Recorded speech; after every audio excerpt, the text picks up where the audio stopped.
Após intenso uso em todo o país na área pública e privada, caberá ao Judiciário decidir sobre a legalidade ou não da terceirização da mão de obra. O que pode e o que não pode? Quais atividades podem recorrer a esse expediente? Isso afeta os direitos dos trabalhadores? Esses são os principais temas de hoje do Pensamento Jurídico, uma produção da Associação dos Magistrados Mineiros, a AMAGES. Para falar sobre o assunto, nós vamos conversar com o desembargador aposentado Antônio Álvares, do Tribunal Regional do Trabalho de Minas Gerais. Ele é magistrado há mais de 30 anos e já passou por 4 varas em Minas Gerais: Uberlândia, São João del Rei, Ouro Preto e Belo Horizonte, e se aposentou há 3 anos. Tem curso de pós-graduação na Alemanha na área jurídica, é professor titular de Direito do Trabalho na Faculdade de Direito da Universidade Federal de Minas Gerais e também é autor de vários, 60 livros, pelo menos, cujos são 2 livros aqui hoje.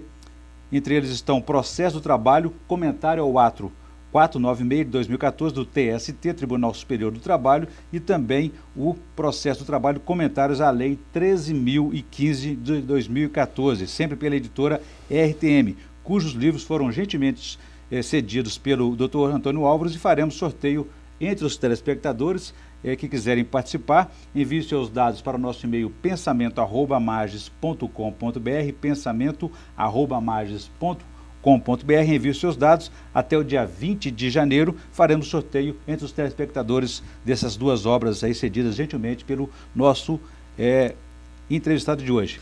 Obrigado pela presença, um prazer recebê-lo aqui. Doutor Antônio Álvares, gostaria que a gente iniciasse esclarecendo de uma vez por todas o que vem a ser a terceirização da mão de obra e quais são os seus limites. Bom, Aurélio, nós temos que começar com tudo pela palavra. A palavra nos leva à coisa. Terceirização e terceiro significa, em relação ao contrato de trabalho, que uma pessoa estranha, fora do contrato de trabalho, vai participar dele de alguma forma, vai ter alguma forma de intervenção nele. Isso que se chama terceirização. Do lado inverso... Uma triangulação, né? Isso, mantém uma angulação. E do lado inverso é a mesma coisa. Nós temos a terceirização centrífuga. Alguma empresa, já dentro de um contrato de trabalho, ou um núcleo empresarial, presta trabalho a outra, presta assistência a outra. Então, você não recebe, aí nesse caso você dá. Enfim, a terceirização é um entrosamento do contrato de trabalho com os fatores que eles são externos. Como mexe na relação de trabalho, o assunto de terceirização já está pacificado, regulamentado no Brasil ou não? Não. A terceirização no Brasil é uma obra da jurisprudência, é uma obra dos juízes, não há lei ainda sobre terceirização. E é melhor que não haja mesmo. São nos grandes momentos em que o legislador silencia, é que a criatividade humana aparece. Quer dizer que não é omissão e inércia do legislador do Congresso Nacional. Não, a maioria das pessoas fala, precisamos de lei, queremos uma lei, o assunto está muito controvertido, tem que regular tudo, tem que avançar sobre tudo. Não, a construção da conduta humana, da melhor conduta humana, ela é um processo lento, é um processo vagaroso, ninguém agarra a justiça com as mãos. Ela vai lenta, silenciosa e chega, finalmente, à sua maturidade. Justiça é um esforço de adaptação à melhor conduta. Então, a terceirização foi construída na jurisprudência brasileira pelo enunciado 331 do TST. E o TST fez direitinho. O que ele pôde fazer, ele fez. Agora, as coisas já estão mudadas. O enunciado também já está superado e nós temos que percorrer outros campos, bater outros caminhos para que a terceirização seja um foco, seja uma alavanca do nosso progresso e não uma trave ao nosso desenvolvimento. Essa situação gera uma insegurança jurídica no país, na economia nacional? Se pararem com a terceirização, sim, ao contrário dos que muitos pensam. A terceirização tem um lado positivo e tem um lado negativo. Exato. Quer dizer, a terceirização é aquela empresa que contrata um funcionário na forma mais básica possível, não o contrata com vínculo empregatício, não é isso? Como é que se faz essa triangulação? Começa aí a terceirização pessoal, ou seja, a terceirização que diz respeito a uma pessoa. Então, a súmula 331 diz, nesse caso que você está falando, do trabalho temporário. Quando numa empresa falta alguém, e há necessidade de substituição do pessoal regular, ou quando há um aumento de serviços extraordinários, como é agora no Natal, ela então pega essa pessoa, traz para a sua empresa. Então é um terceiro que vai momentaneamente atualizar lá dentro. Quer dizer, em si a terceirização não é ilegal. Agora existe a terceirização legal e também a ilegal. Quais são os limites dessa controvérsia aí? A ilegal. Quando você contrata uma terceira pessoa para trabalhar na sua empresa, de tal maneira que ela vai ganhar um salário inferior ao que está dentro da empresa, você está agindo ilegalmente, porque você está prejudicando um reclamante em relação ao outro. A súmula 331 é expressa nisso. Então não pode afetar os direitos dos trabalhadores. Você não pode mexer neles. Inclusive no trabalho temporário, que foi o exemplo que eu te dei, ele fica lá substituindo o contador nas férias do contador, mas ganhando o salário do contador. E existe então, esse é um exemplo. É um exemplo que a súmula 331 nos deu. Né? Agora, o outro é a marchandagem. Você intermedia a mão de obra, e essa intermediação da mão de obra acaba sendo nociva, porque essa pessoa que você leva, se não tiver os mesmos direitos da outra, ela é prejudicial. Então, a marchandagem pode ser um bem e pode ser um mal. Se você pega a marchandagem, coloca dentro de uma empresa uma pessoa que vai ganhar, às vezes, até mais do que os outros, que você descobriu que tem mérito e que vai trabalhar lá, a terceirização é, nesse caso, uma tarefa útil. Muito bem. Gostaria que o senhor analisasse, mas no próximo bloco, a situação também de que algumas empresas adotam a terceirização para fugir dos encargos sociais, dos direitos trabalhistas. Mas a gente fala isso daqui a pouquinho, em instantes.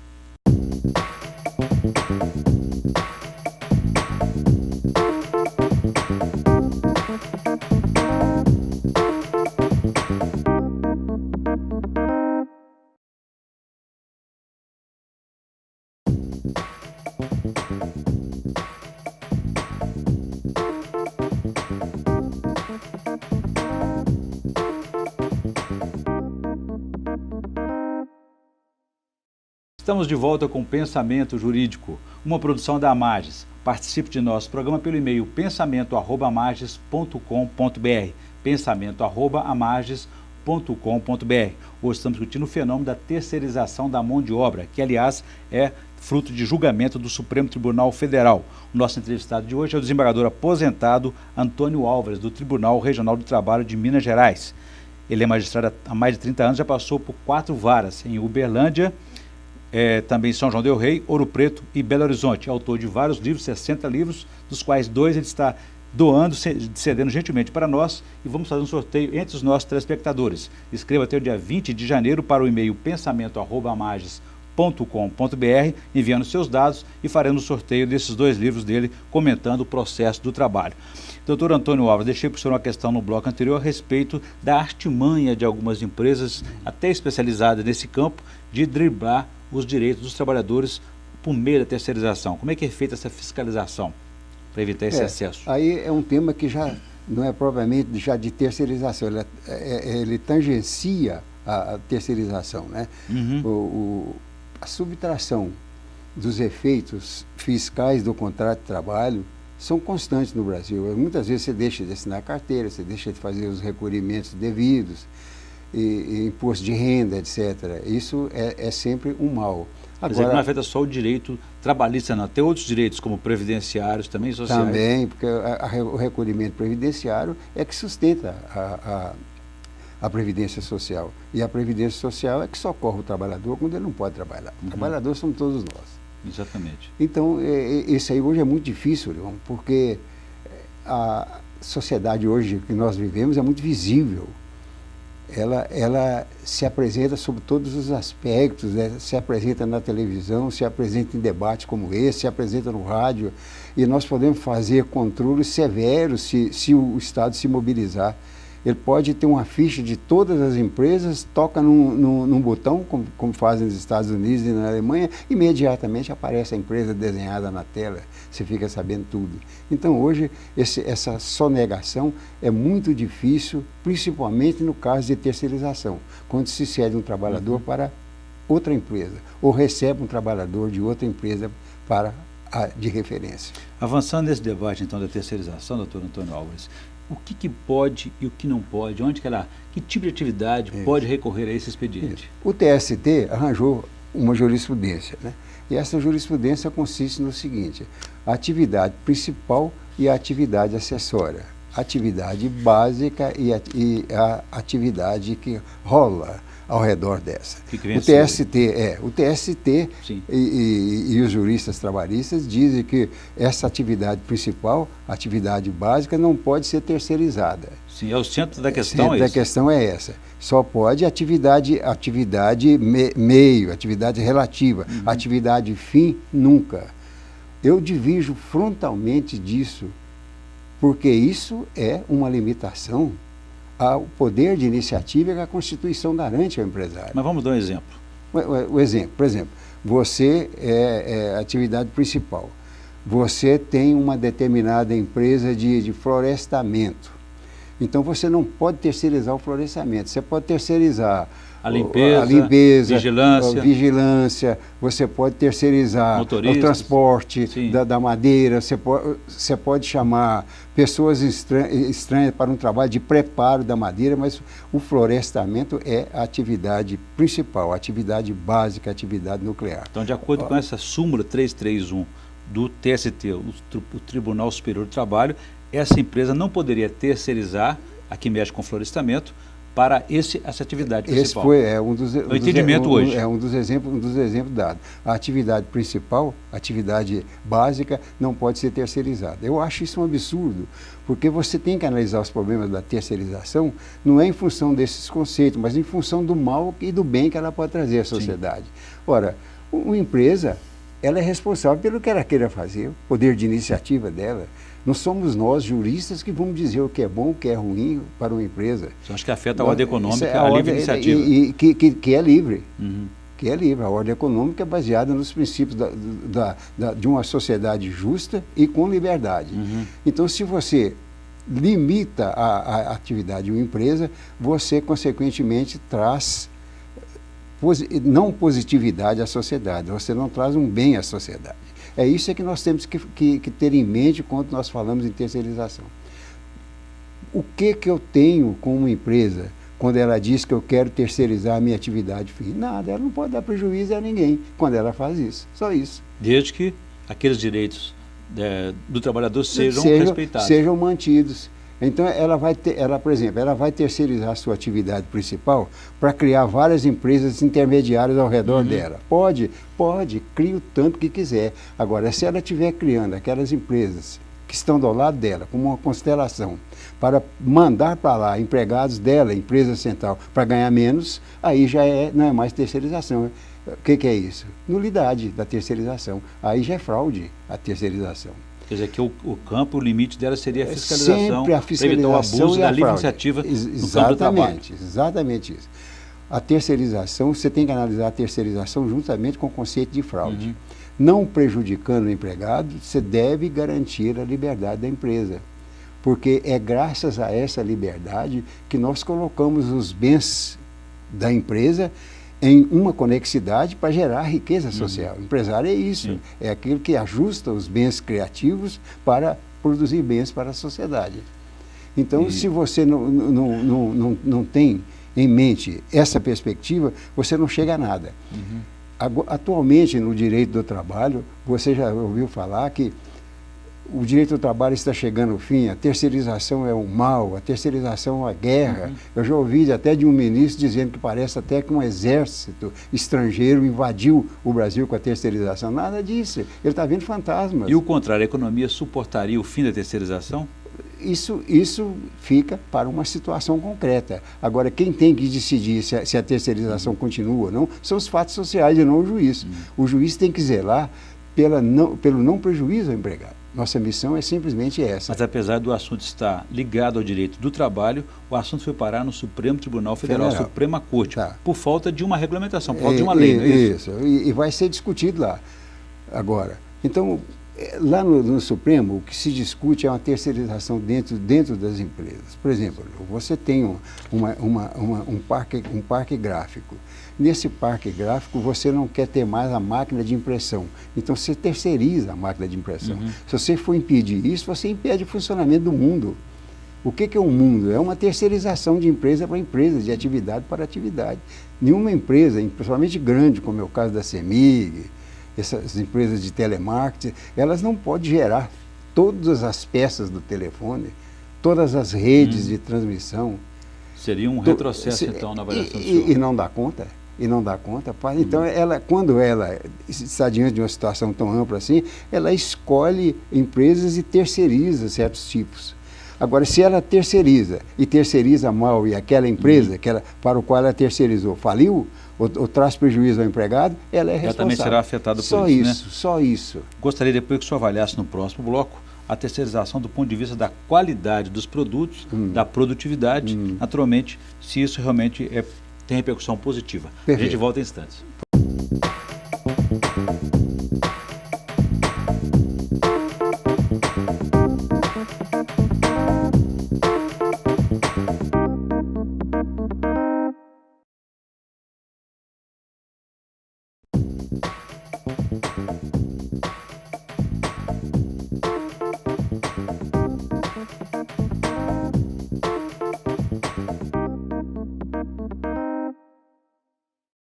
Estamos de volta com Pensamento Jurídico, uma produção da Marges. Hoje estamos discutindo o fenômeno da terceirização da mão de obra, o que pode e o que não pode. O nosso entrevistado é o desembargador aposentado do TRT, o Tribunal Regional do Trabalho, Antônio Álvares, que também é autor de 60 livros, entre os quais 2 que foram gentilmente cedidos por ele, e faremos um sorteio entre vocês, telespectadores, que quiserem participar do sorteio, escreva para pensamento@amarges.com.br até o dia 20 de janeiro, enviando os seus dados. Doutor Antônio Alves, deixei para o senhor uma questão no bloco anterior a respeito desse fenômeno da terceirização, sobre a qualidade dos produtos, o treinamento desses funcionários e a produtividade. Quer dizer, isso pode afetar? Qual que é a relação que o senhor vê nesse campo? Pois é, esse exemplo seu é um ótimo exemplo para mostrar que o problema da terceirização é um problema muito relativo. Porque quando eu tenho uma parte da minha empresa que eu terceirizo, ou seja, entrego a terceiros, eu quero receber desse terceiro um serviço pronto. Eu não quero produzir esse serviço, não posso produzir e passo isso para o terceiro. Agora, o que acontece? Se o terceiro for bom, eu tenho um ganho para a minha empresa, um ganho de qualidade. E se o terceiro for ruim?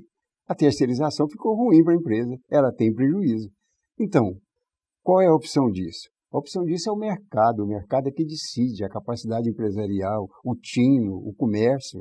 Não é juiz, não, que fala que você só pode terceirizar isso ou pode terceirizar aquilo. Porque se os juízes vão fazer isso, quem vai ficar com a responsabilidade do mau produto a quem você fez referência são os próprios juízes, então, são o próprio judiciário. Mas na Justiça do Trabalho realmente não é um consenso, não tem maioria a favor da terceirização. Não tem, porque eles acham que a terceirização, de um modo geral, o juiz acha que a terceirização é um mal. Agora, por que a terceirização é um mal se ela não traz prejuízo ao empregado? E se ela não contém fraude, fraude nenhuma? Se eu terceirizo para o bem da minha empresa, por que eu não posso terceirizar?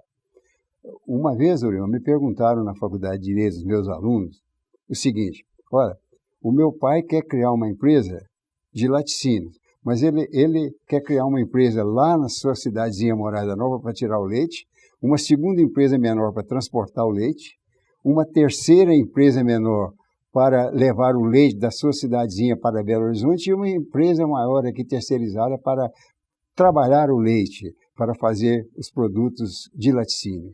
Pode? Eu falei, pode sim.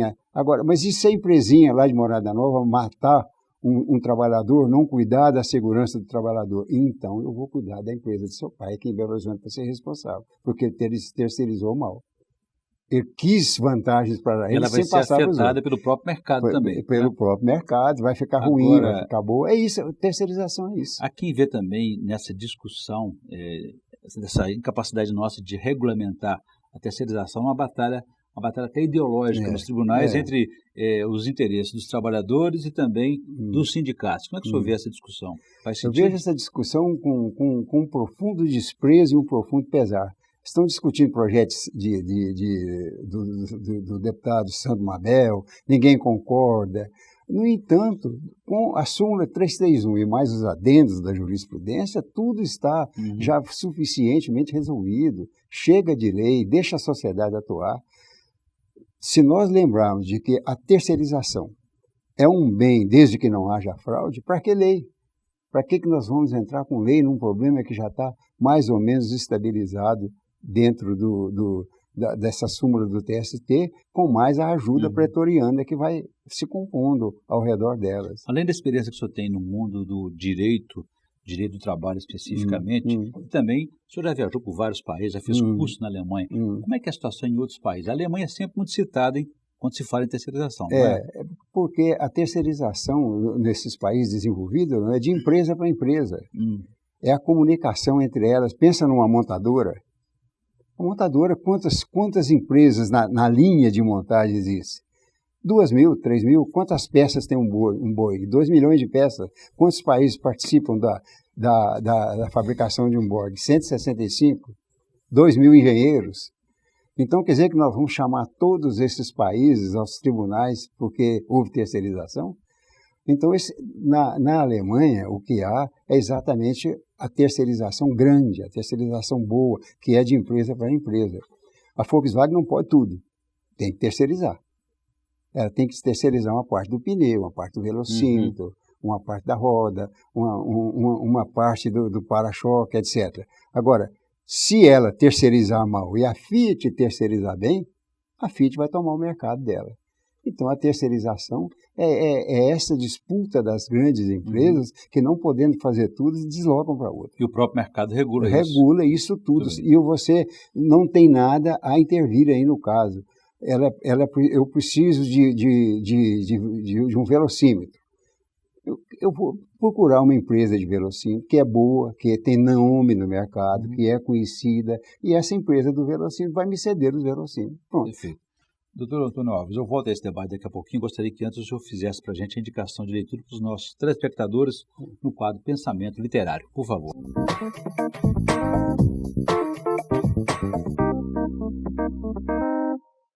No caso do pensamento literário, eu praticamente, quando eu saio do direito, eu vou para a filosofia do direito ou para a filosofia comum.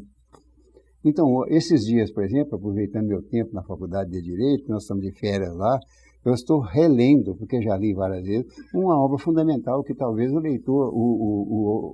leitor brasileiro e o nosso telespectador pudesse também reler e usufruir das grandes lições que daí vêm. Chama-se Aforismos para a Sabedoria da Vida, de Schopenhauer. Quando se fala em Schopenhauer, todo mundo fica assustado, porque é um alemão. Quando a gente pensa no alemão, você pensa de um homem de 2 metros de altura, sério, compenetrado, confuso, linguagem difícil. Nada disso. Schopenhauer era simples, objetivo e escreveu esse livro formidável. Esse livro aborda os problemas centrais da vida, que são os problemas da pessoa, os problemas da reputação e os problemas da vida social. Então, ele tem regras de experiências filosóficas que não correspondem com esses livrinhos que você vê aí de bem viver e tudo, são coisas muito mais profundas, de autoajuda. E essa leitura de Schopenhauer eu aconselho ao nosso querido telespectador, que ele vai se dar muito bem nela, com essa leitura. É um livro simples, objetivo, e eu mesmo confesso, não sei o que seria da minha vida se não tivesse lido esse livro. Muito boa indicação. Eu conversei aqui com o desembargador Antônio Alves. Pelo que eu entendi, o senhor defende, então, a diminuição da intervenção do Estado na economia e na vida das pessoas, não é isso? Sim. Há instantes em que o Estado tem que intervir. Só ele é que resolve o problema. Então, ele tem que intervir com a força toda. Por exemplo, na educação, na infraestrutura, nos grandes empreendimentos estatais que só ele sabe fazer. Agora, há núcleos em que o Estado deve fugir, porque a presença do Estado atrapalha. A terceirização é um exemplo desse. Deixa a sociedade correr e o Estado vem atrás apenas para saber se está havendo fraude ao trabalhador ou não. Não havendo fraude ao trabalhador, a sociedade decidirá aquilo que for melhor para ela. Muito bem. Eu conversei então com o desembargador Antônio Alves, do Tribunal Regional do Trabalho de Minas Gerais, desembargador aposentado, autor de 60 livros, e entre os quais 2 doados por ele gentilmente aqui para a nossa equipe, e vamos fazer o sorteio entre os telespectadores por meio do e-mail, endereço eletrônico nosso pensamento@marges.com.br. Envie seus dados até o dia 20 de janeiro para participar desse sorteio dos 2 livros do professor Antônio Álvares, professor de Direito da UFMG. Obrigado pela entrevista, foi um prazer recebê-lo aqui no Pensamento Jurídico. Bom, nós ficamos por aqui. Se você quiser participar, escreva também para o nosso e-mail pensamento@mages.com.br. Obrigado e até a próxima.